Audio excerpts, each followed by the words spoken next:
사랑과 은혜의 주님, 지난밤 우리에게 평안한 잠을 허락하시고 이 아침 주님 앞으로 우리를 불러주시니 감사합니다.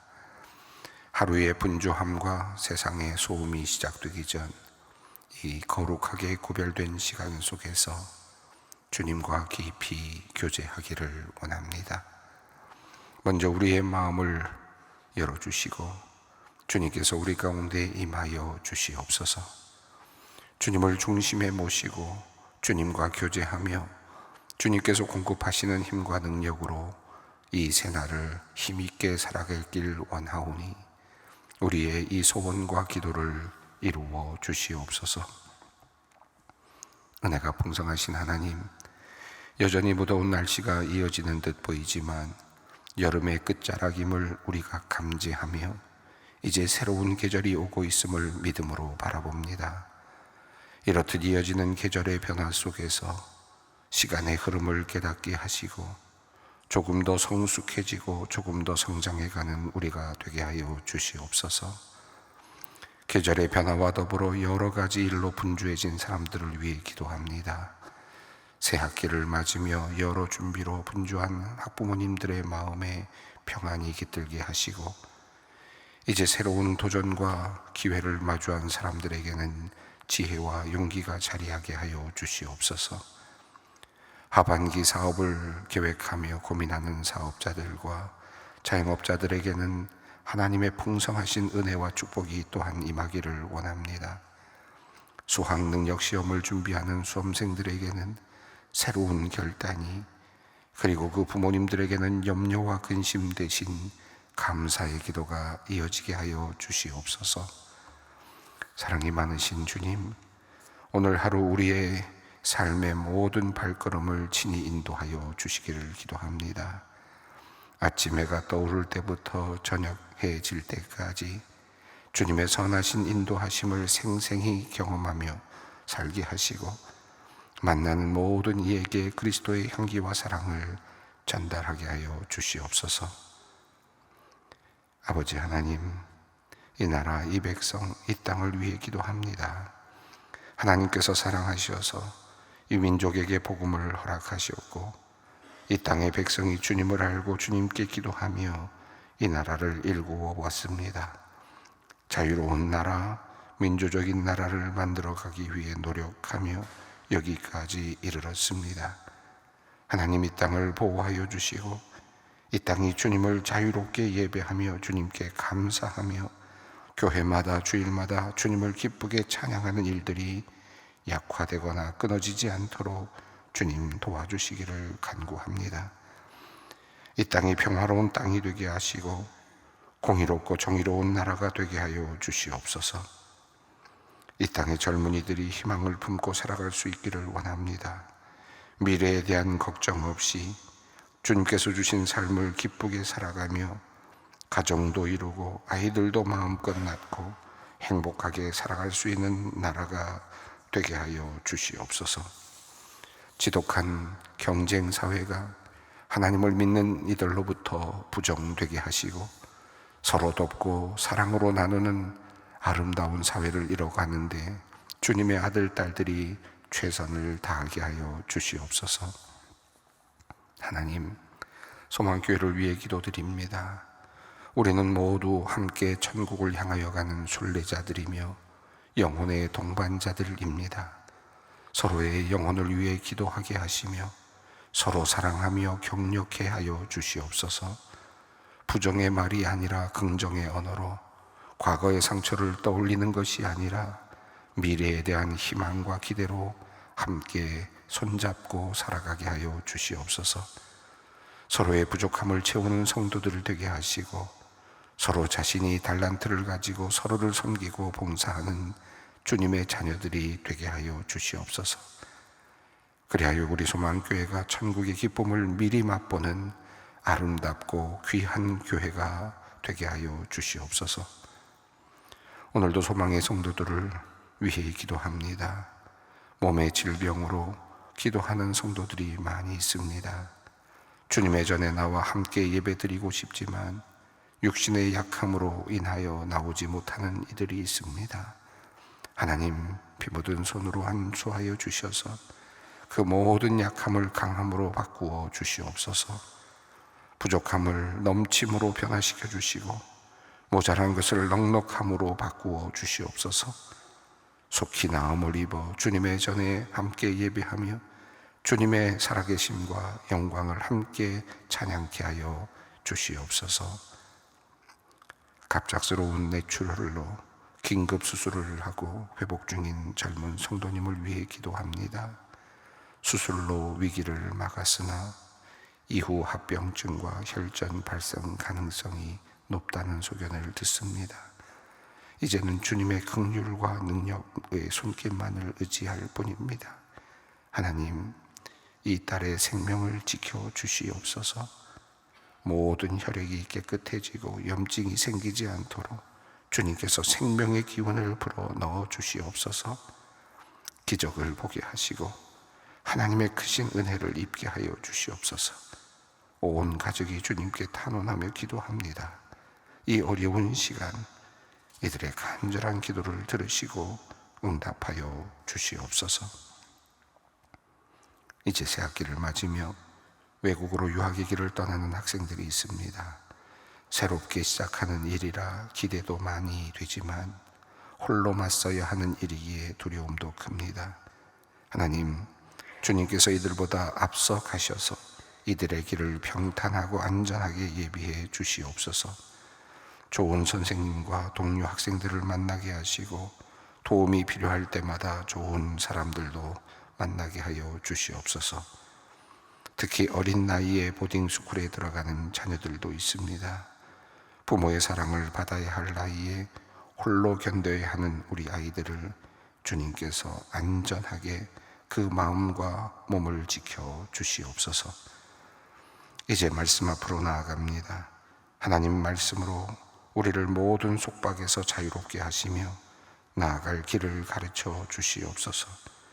우리 모두 하나님 앞에서 주님의 말씀을 경청하기를 원하옵니다.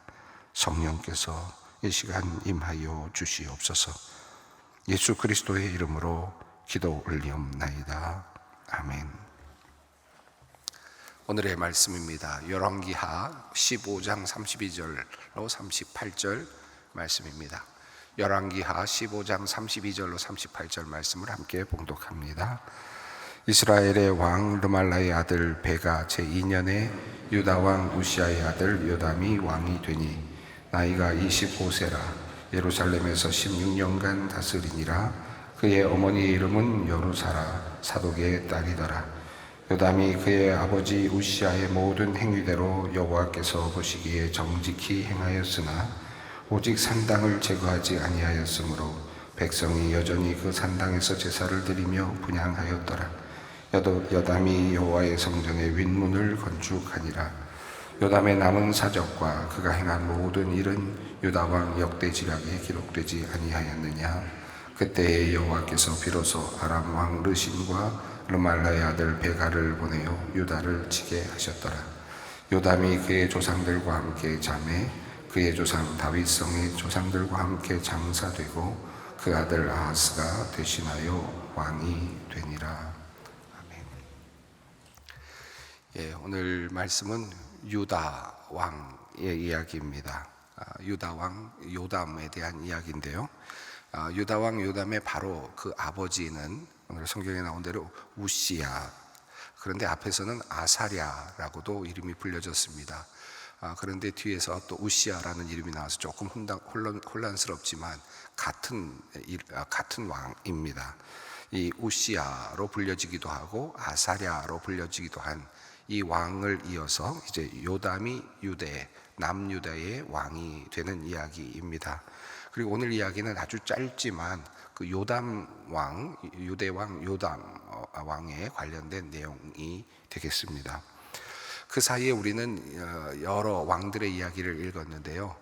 계속해서 바뀌고 이름이 또 바뀌고 또 반역이 일어나고 죽이고 하는, 또 그래서 왕조가 또 바뀌고 바뀌는 그런 이야기들을 읽었는데, 그 모든 이야기들은 대부분 지금까지 그 사이에 있었던 이야기는 다 북이스라엘 왕들의 이야기였습니다.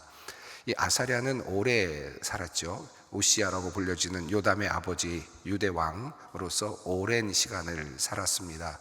52년간 통치했다라고 되어 있고, 그리고 또 16세 왕이 되었으니까 상당히 오랜 시간 동안 그가 머물렀다고, 살았다고 할 수 있겠습니다. 이 우시야로 불려지는 아사랴가 유대를 통치하는 기간 동안에 북이스라엘은 아주 굉장히 혼란스러운 그런 시간을 겪었습니다. 아사랴 유대 왕이 유대를 다스리고 있는 기간 동안, 물론 그 사이에 그는 문둥병에 걸려서, 나병에 걸려서 또 별궁에 지내야만 했지만, 어쨌든 유대 땅에서 권력을 가지고 통치하고 있었던 그 52년 동안 북이스라엘 왕들이 여러 번 바뀌었는데요. 그가 즉위할 때는, 아사랴의 경우에 그가 즉위할 때에는 여로보암 시대였습니다. 여로보암 27년에 그가 즉위했다라고 이제 이야기가 성경에 시작이 되었는데, 여로보암의 아들 스가랴가 즉위한 다음에 6개월을 보내고 이제 또 반역이 일어났죠.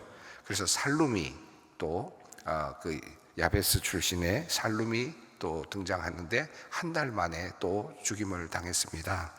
그리고 문하햄이 들어와서 또 10년 동안을 다스리게 되고요.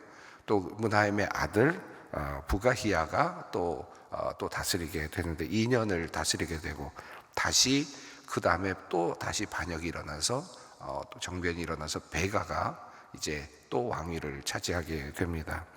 그러니까 여로보암, 그리고 스가랴, 그리고 살룸, 그리고 문하햄, 부가히야, 그리고 베가에 이르기까지 이 많은 왕들이 지금 스쳐 지나가는 동안에 아사랴는 유대 왕으로 있었습니다. 52년 동안 있었으니까 수없는 많은 일들이 북이스라엘에서 일어났지만, 그럼에도 불구하고 유대 왕은 아사랴, 그가 어쨌든 통치하면서 요담과 함께 또 함께 있었던 그런 기간들이 있었습니다. 우리가 쭉 읽어왔는데요. 북이스라엘 같은 경우에는 이제 친아람 정책을 쓰려고 했던 사람들, 요단 동편에서 온 사람들, 특별히 살룸과 베가와 같은 사람들은 이제 그 아람과 좀 친분을 맺고 어쨌든 위기를 극복하려고 했고, 그 외에 대부분의 왕들은 아수르와, 새로 등장하는 아수르와 어쨌든 그 친분을 맺어가려고 했던 그런 왕들이었습니다. 자, 이렇게 많은 왕들이 지나가던 그 시간을 거치고, 그리고 이제 요담이 왕이 되는 것입니다. 그 아사랴의 이야기를 보면 이렇게 많은 왕들이 지나가고, 그리고 또 그런 사이에 52년이나 통치를 했지만, 열왕기서를 보면 그의 치적에 대한 내용은 아주 단촐합니다. 그 14장 22절에서 잠깐 소개되었던 앞에 있는 내용입니다만은, 엘랏을 건축하여 유다에 복속시켰다. 에돔 지역의 그 사해 남쪽을 정벌했다는 이야기가 단 하나밖에는 없습니다. 그리고 외에는 물론 그가 정직히 행하였다라는 이야기는 있지만, 그럼에도 불구하고 또 산당들은 제거하지 않았다라는 내용 외에는 없습니다. 52년 동안 통치를 했지만 그가 크게 그 기억될 만큼 한 그런 일들은 하지 않았던 것으로 보여집니다. 그리고는 별궁에 들어가서 나병이 생긴 다음에 그곳에 들어가 있다가 결국은 이제 세상을 떠나게 되는 그런 일이 있었습니다. 이 아사랴에 대한 이야기를 쭉 읽어보다 보면 길게 통치했지만 실제적으로는 수많은 왕들이 북이스라엘에서는 변동이 일어나고 하는 과정 속에서 그것을 지켜나가기는 했지만, 그러나 큰 일은 하지는 못했던, 그런 겨우 살았던 그런 왕이었다라고 생각이 듭니다. 자, 그리고 요담에 대한 이야기가 나옵니다. 오늘 32절 말씀을 읽겠습니다. 이스라엘의 왕 르말라의 아들 베가 제2년에 유다 왕 우시아의 아들 요담이 왕이 되니. 이 우시아는 아사랴이죠. 또 다른 이름입니다. 자, 요담 그의 아들이 이제 왕이 되었습니다. 자, 33절을 읽습니다. 나이가 25세라 예루살렘에서 16년간 다스리니라. 그의 어머니 이름은 예루사라 사독의 딸이더라. 25세에 그가 올라서 이제 25세가 되었을 때 왕이 되어서 16년간 다스렸다라고 되어 있는데, 학자들은 이 성경을 쭉 연구하면서 아사랴와 요담이 함께 통치했던 시간, 그러니까 아사랴가 별궁에 머물면서 함께 통치했던 기간을 10년으로 봅니다. 그렇게 되면 아버지가 돌아가신 다음에 6년 정도를 단독으로 이렇게 왕권을 이렇게 행사했다라고 이렇게 이해할 수 있을 것 같습니다. 그러나 요담은 나름대로 나라를 좀 더 굳건하게 하는 그런 일을 하는 사람이었습니다. 그의 어머니는 여루사, 뭐 이름이 중요한 건 아니지만 그 뒤에 붙는 사독의 딸이라는 표현이 제사장의 가정이었구나 하는 것을 짐작하게 합니다. 예루살렘 사람이고 제사장의 딸이고, 그리고 그를 아내로 얻은 다윗, 쭉 올라가면 다윗 혈통까지 올라가는 지금 요담입니다. 자, 그런데 그는 어떻게, 그에 대한 평가는 어떠합니까? 34절입니다. 요담이 그의 아버지 우시아의 모든 행위대로 여호와께서 보시기에 정직히 행하였으나, 사실은 이 여호와께서 보시기에 정직히 행하였다라는 말씀이 참 모호합니다. 도대체 이 말씀이 뭘까? 참 이게 어려운 이야기인데요.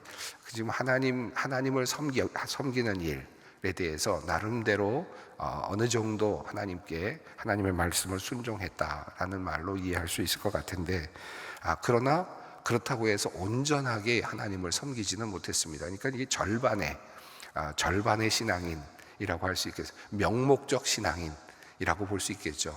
모양은 있고 모양은 갖추고 있는 신앙인이지만, 그러나 실제적으로 그 안에 정말 살아있는 하나님을 향한 그 열정과 그 사랑이 없었던 그런 모습이라고 보여집니다.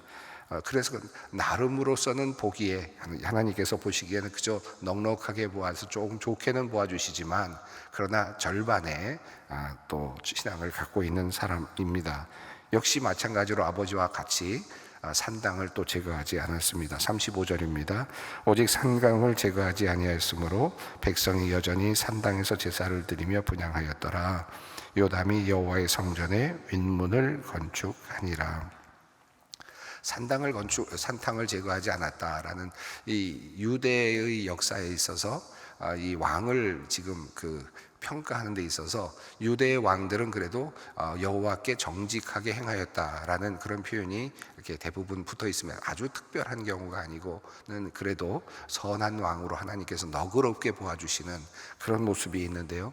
아마도 그 예루살렘 성전에서 어쨌든 그들이 예배를 드리고 제사를 드리는 그런 것들을 주님께서 그래도 보아주셨다라고 생각이 듭니다. 그러나 그들에게 문제는 산당을 제거하지 않았다라는 것은, 여호와께 예배드리는 곳은 단 한 곳, 그죠? 예수님 하나님께서 지정하신 바로 그 장소죠. 신명기 12장 13절로 14절에 여호와께서 택하신 곳에서만 번제를 드리라라는 말씀이 있는데, 그런데 그들은 그것을 지키지 못했습니다. 백성들이 자기 거처에서 그저 산당에서 예배를 드리는 것을, 제사 드리는 것을 그냥 허용했습니다.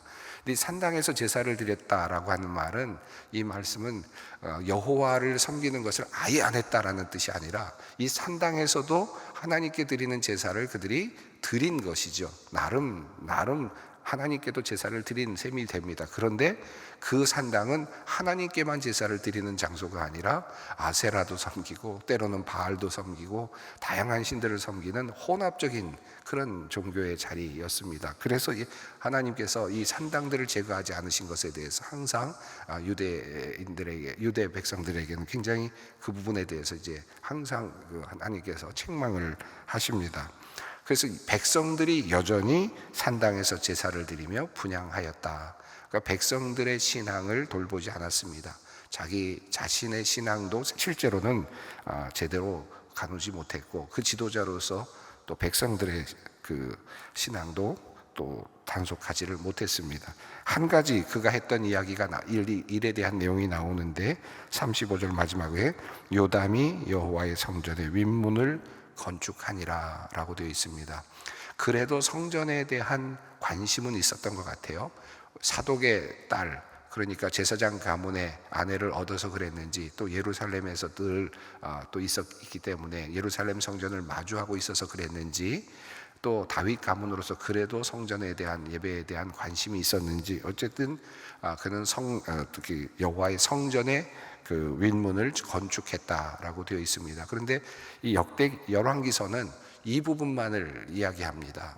그런데 역대기를 보면, 역대하 27장이죠. 거기 보면 오벨의 성벽을 건축하였고, 또 유다 산중의 성읍들을 또 수축하였고, 또 숲을 가운데 견고한 그러한 진영들과 망대도 또 건축하였다.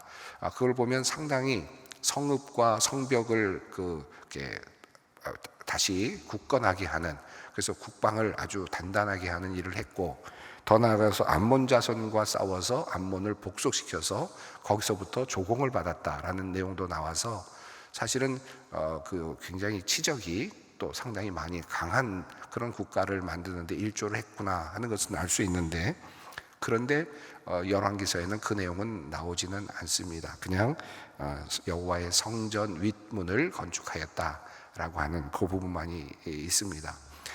흥미로운 것은 역대기에 요담에 대한 이야기가 나오는데, 여호와께 정직히 행하였으나라는 말이 나오는데, 그 다음에 흥미로운 하나 표현이 나오는데, 그는 성전에는 들어가지 않았다라는 표현이 나와요. 그리고 백성은 여전히 부패하였다, 이런 표현이 역대기엔 또 나오거든요. 그런 걸 보면 성전 문은 건축하는데 성전에는 들어가지 않았다. 그의 그 신앙의 그 면을 볼 수 있죠. 그러니까 교회 성전으로 보면, 우리 교회로 보면 교회 여러 가지 일들에는 참여했지만 예배의 자리엔 들어가지 않았다. 하나님을 섬기는 자리에는 들어가지 않았다. 그런 왕의 모습을 표현해주고 있습니다. 36절입니다. 요담의 남은 사적과 그가 행한 모든 일은 유다 왕 역대지략에 기록되지 아니하였느냐. 37절입니다. 그때 여호와께서 비로소 아람 왕 르신과 르말라의 아들 베가를 보내어 유다를 치게 하셨더라. 요담이 이제 지금 국방을 튼튼히 하고 나름대로는 방비를 하고 있지만, 그러나 이제 전쟁이 이미 준비되고 있는데요. 아람 왕 르신과 그리고 르말라의 아들 베가, 이 베가는 친아람 정책을 써서 지금 르신과 함께 연합군을 구성하고, 그리고 아수르와 맞서는 계획을 합니다. 계획을 세우죠.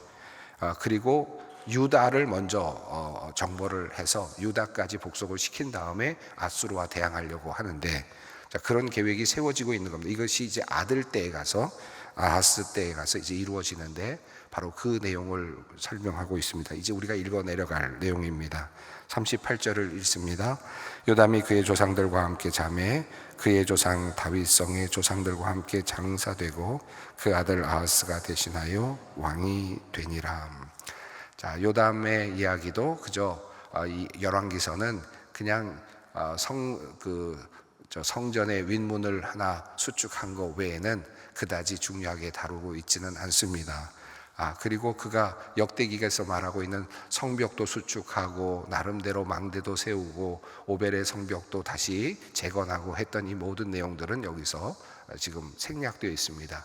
실제로 보면 그가 그렇게 나름대로 성벽도 세우고 수축을 하고 망대도 세웠던 이 모든 것들은 결과적으로는 아무런 도움이 되진 않았습니다. 국방을 튼튼히 한다고는 했지만 하나님께서 결국은 또 심판하실 때는 결국은 그것은 아무런 의미가 없는, 그 아들 때에서 그게 아버지가 만들어 놓았던 단단한 그런 성벽은 별로 도움이 되지 않는, 그의 죄가 도리어 문제가 됐죠. 그 아들의 큰 죄가 결국은 단단하게 아버지가 세워놓았던 그 성벽을 무너뜨리고 맙니다. 아무런 의미가 없었기도 했습니다. 그런 면에서 보면 지금 이 열왕기서가 이야기하고 있는, 그가 성전 윗문은 건축했다.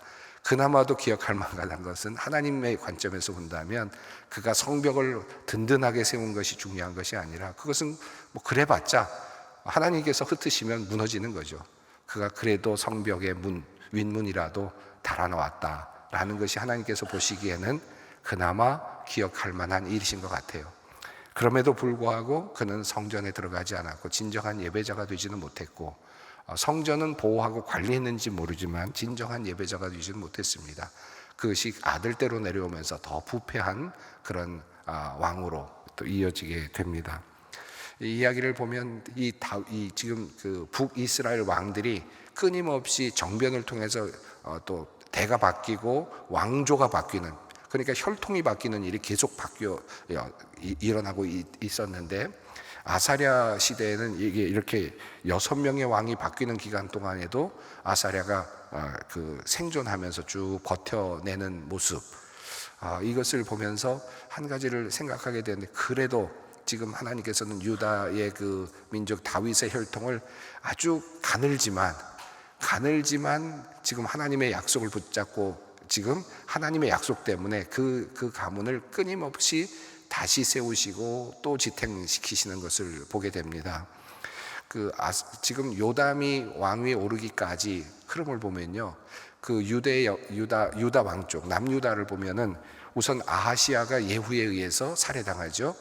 그리고 나서 아달랴가 그의 어머니가 등극했다가 결국은 또 아하시아의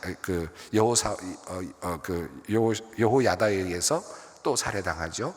그래서 왕권이 드디어 이제 다시 다윗 혈통으로 요아스에게로 넘어갑니다. 그런데 요아스도 신복들에게 암살당하죠. 죽습니다. 그래서 그의 아들 아마샤가 등극을 합니다. 그런데 그도 또 결국은 라기스로까지 도망했다가 그곳에서 신하들에 의해서 또 죽임을 당합니다. 그리고 우시아라고 불려지는 아사랴가 그의 아들이 또다시 왕위에 오르는데, 그는 또 중간 이후에는 오래는 살았지만 나병에 걸려서 또 근근히 살다가 이제 요담에게 왕위를 넘겨줍니다. 그러니까 요담이 왕위를 얻을 때까지 그 위의 왕들은 4번이나 살해를 당하고 끊어질 뻔했고, 그 왕권의 혈통이 끊어질 뻔했고 끊어질 뻔한, 그럼에도 불구하고 하나님의 약속은 계속해서 이어지면서 다윗의 혈통이 아슬아슬하게 지금 이어져 내려오고 있습니다. 다윗의 혈통을 하나님께서는 약속 때문에 지켜가고 계시지만, 그럼에도 불구하고 그 왕들의 행위는 하나님께 기쁨이 되지는 못하고 있습니다. 다윗 왕과 같은 왕이 나오지를 못하고 있습니다. 어찌 보면 우리들의 신앙의 형편이 아닌가 하는 그런 생각이 들고 또 나를 돌아보게 하기도 하는데요, 오늘 이 말씀 보면서 그래도 하나님께서 그 약속을 붙잡고 우리를 지탱하고 계시는데 우리는 어디에 있나, 우리는 어느 정도의 자리에 있는가. 신실하신 하나님, 그러면 우리가 신실하지 못하기 때문에 하나님은 신실하시지만 그래서 겨우 지금 이 모습으로 살아가는 것은 아닌가, 다시 한번 돌아보는 그런 자리가 됐으면 좋겠습니다. 함께 기도합니다. 하늘에 계신 우리 아버지, 아버지의 이름을 거룩하게 하시며 아버지의 나라가 오게 하시며 아버지의 뜻이 하늘에서와 같이 땅에서도 이루어지게 하소서. 오늘 우리에게 일용할 양식을 주시고 우리가 우리에게 잘못한 사람을 용서하여 준 것 같이 우리 죄를 용서하여 주시고 우리를 시험에 빠지지 않게 하시고 악에서 구하소서. 나라와 권능과 영광이 영원히 아버지의 것입니다. 아멘.